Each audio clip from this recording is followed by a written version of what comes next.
अब नाज़रीन, आप देख रहे हैं ATN न्यूज़। मैं हूं किफ़ायतुल्लाह सैयद। मैं हूं लाहौरपुरा में। यहां पर बहुत सारे लोग जमा हुए हैं। इनसे हम बात करने की कोशिश करेंगे। यहां पर हमारे सरपंच साहब भी है, शबीर साहब। इनसे हम बात करने की कोशिश करेंगे कि आज आखिरकार क्यों ये जमा यहां पर हुए हैं। शबीर साहब, आपका बहुत बहुत स्वागत है ATN न्यूज़ में। शुक्रिया किफ़ायतुल्लाह साहब। शबीर साहब, आप मुझे बताइए, इतने सारे लोग यहाँ पर जमा हुए, किस गर्ज़-ओ-गायत से जमा हुए हो आप? सर, यहाँ पे जो लोग जमा हुए हैं ये इस गर्ज से जमा हुए हैं कि जैसा कि आपको मालूम है, जब से यहाँ पे DD इलेक्शन हुए हैं 22 तारीख के बाद हमने यहाँ पर लाइट नहीं देखी है और बहुत कम टाइम यहाँ पे, मतलब दिन में ज़्यादा से ज़्यादा 1 घंटे लाइट चलती है। और सुबह भी मैंने जय साहब को फ़ोन किया था, उन्होंने बोला कि यहाँ पे लोड काफ़ी है। मैं गुजारिश करता हूँ PDD जय साहब को और जो हमारे एक्शन साहब हैं उनसे गुजारिश करता हूँ मैं कि खासकर बलाक दाली उद्यानपुर के लोगों के ऊपर ही खाली लौट जाता है ये। और जब से DDC इलेक्शन हुए हैं और ये खासकर जो हमारा ब्लॉक है ये टारगेट पे बना है। अगर यहाँ से कांग्रेस पार्टी को ज़्यादा वोट पड़े हैं और उस बिना पे यहाँ पे लाइट की कटौती होती है। और ख़ासकर यहाँ पर जो हमारे लाइनमैन साहब है, वाहिद एक लाइनमैन साहब जो हमारे यहाँ पे मतलब पूरी कोशिश करते हैं, हर वक्त ये दिन रात मेहनत करते हैं लोगों के लिए, लेकिन ऊपर से ही लाइट नहीं होती है। और जब भी हम ग्रिल स्टेशन पे फ़ोन करते हैं वो बताते हैं कि यहाँ पे लोड है और ये खारी भारत एरिया में लोड है और कलहंड या आल में लोड पड़ता है। मतलब जो ये ग्रिड शाही से पीछे है, ये भरत वाला जो स्टेशन है, इसी में खास कर जो ग्रिड स्टेशन यहाँ पे शाही जो ग्रिड स्टेशन है, वहाँ पर जो लोग वहाँ पर तैनात हैं, मेरे हिसाब से वो नालायक लोग हैं। जब भी उनको हम फ़ोन करते हैं बस ये सिर्फ लोड की बात कर रहे हैं।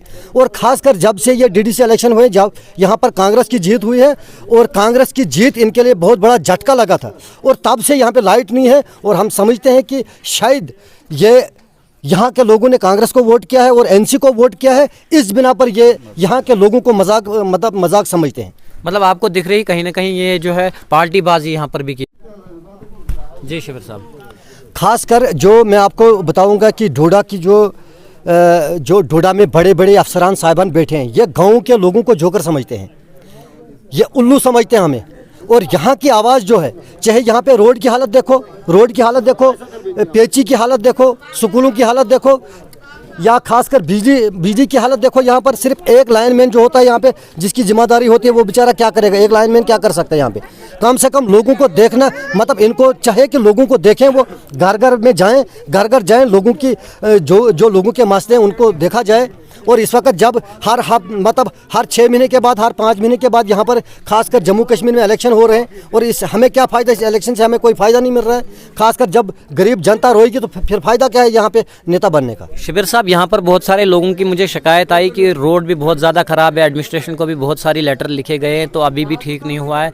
अभी जबकि बर्फ़ भी बहुत ज़्यादा पिछले दिनों पड़ी थी, बारिश भी आई थी, तो अभी भी ठीक नहीं रोड किया गया। सर, 1947 में आज़ाद हुआ था हिंदुस्तान, लेकिन हमारा डिस्ट्रिक्ट डोडा आज़ाद नहीं हुआ है अभी। ये डिस्ट्रिक्ट डोडा जो है ये अभी तक आज़ाद नहीं हुआ है, अंग्रेज़ों से आज़ाद नहीं हुआ है। यहाँ पर ऐसे बिरले बैठे हैं जो गरीब को हर वक्त दबाने की कोशिश कर रहे हैं। जब भी यहाँ पे कोई आवाज़ उठाएगा, या तो उसके खिलाफ कोई कार्रवाई की जाती है, या तो उसकी बात कोई सुनता नहीं है।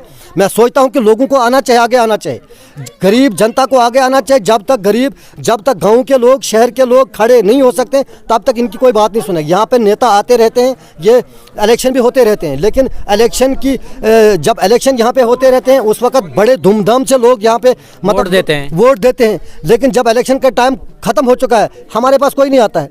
अगर इस वक्त यहाँ पे शक्ति साहब भी यहाँ के MLA रहे हैं, उनको भी चाहे कि वो कम से कम गवर्नमेंट से काम ले, DC डोडा से हमारी ये बात वो वहाँ तक पहुँचाएँ।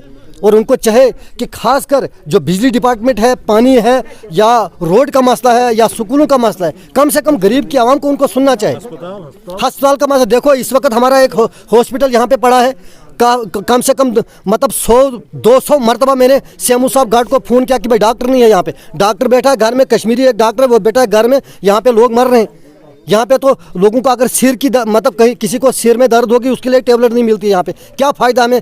मैं समझता हूँ कि शायद हमारा ये खासकर हमारा डिस्ट्रिक्ट डोडा, ये शायद अभी तक इसमें अंग्रेज़ों का कब्जा है। शबीर साहब, यहाँ पर नरेंद्र मोदी आयुष्मान भारत का दावा कर रहा है कि अब हर गरीब को 5 लाख रुपए इलाज करने के लिए मिलेगा, और आपका सवाल है कि हमारा अस्पताल ही नहीं खुलता है।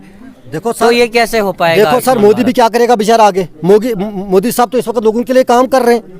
मैंने तो पहले आपको बताया मैं भाजपा को वोट देता हूँ, भाजपा को वोट दूंगा आज के बाद भी।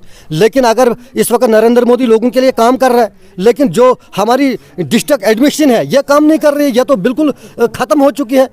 जैसा कि इनको अभी भी अंग्रेज़ों का कब्जा है इस डिस्ट्रिक्ट डोडा में, खासकर में खिताई चनाब की लोगों के लिए। गाँव में देखो सूरत हाल, जब यहाँ पे 2 इंची बर्फ़ पड़ती है तो बहनचोद गाड़ियों की हालत देखो, जब रोड ही नहीं तो गाड़ियाँ कैसे चल पाएंगी। बहुत बहुत शुक्रिया शिबिर साहब हमारे साथ बात करने के लिए।